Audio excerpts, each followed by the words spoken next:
Hi అండి. Welcome back to Kavitha natural blogs అండి. ఇవాళ మంచి స్నాక్స్ ఐటమ్ అండి. మేమైతే రాయలసీమలో బురుగులు అంటాం దీనిని. ఇక్కడ మరమరాలు అంటారు. దీంతో స్నాక్స్ చేస్తున్నానండి. నేను 1 మంత్ పాటు నిల్వ ఉంటుందండి. ఇవి చాలా టేస్టీగా ఉంటాయి.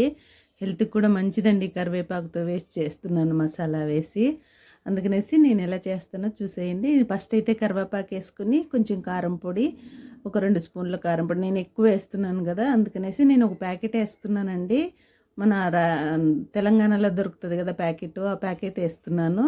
దాంట్లోకి ఒక 2 స్పూన్ల కారం, ఒక 10-15 వెల్లుల్లి రెబ్బలు, కొంచెం సాల్ట్ వేసి, కొంచెం కరివేపాకు, ఒక కప్పు కరివేపాకు వేసుకొని మిక్సీ వేసుకొని మసాలా పక్కన పెట్టేసుకోవాలి.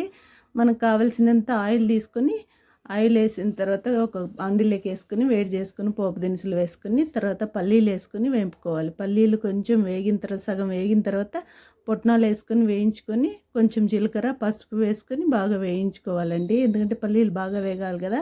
వేగిన తర్వాత పసుపు వేసుకొని వేయించుకున్న తర్వాత ఈ మసాలా ఏదైతే ఉందో మనం ఇది వరకు ఆడించి మిక్సీ వేసుకొని పెట్టుకున్నాం కదా, అదే ఆ మసాలా వేసుకొని కలుపుకోవాలండి. కలుపుకున్న తర్వాత కొంచెం గట్టిగా అవుతుంది. కొంచెం సేపు ఉన్న తర్వాత మళ్ళీ ఆయిల్ అంతా బయటకు వస్తుంది. అప్పుడు తీసి మురమురాల్లో వేసేసుకొని ఈజీనండి. ఇది చాలా ఈజీ. ఎంత బాగుంటుందంటే ఎంత మంచి స్మెల్ వస్తాయండి. చాలా బాగుంటుంది. ఎందుకంటే ఒక 1 మంత్ పాటు బయట పెట్టుకున్న మనం మంచిగా ఉంటాయండి. ఎందుకు మనకు పిల్లలకి ఇప్పుడు హాలిడేస్ కదా అందుకనేసి మంచిగా చేసి పెట్టామంటే ఇలాగా బయట ఫుడ్ ఏది ప్రిపేర్ చేయరండి. నేనైతే ఒక మిక్చర్ ప్యాకెట్ తెచ్చి, ఒక 1/2 కిలో మిక్చర్ ప్యాకెట్ తెచ్చి వేసాను. ఇట్లా పప్పులు, మిక్చర్, పల్లీలు అన్నీ ఉంటాయి. మంచిగా ఉల్లిపాయలు వేసుకొని మంచిగా ఈ పిల్లలు ఇంకేమీ అడగరండి. చాలా బాగా తింటారు. అందుకనేసి నేను ఇంక దసరా హాలిడేస్ కదా అందుకనేసి ఇలా చేసి పెట్టేసుకుంటానండి.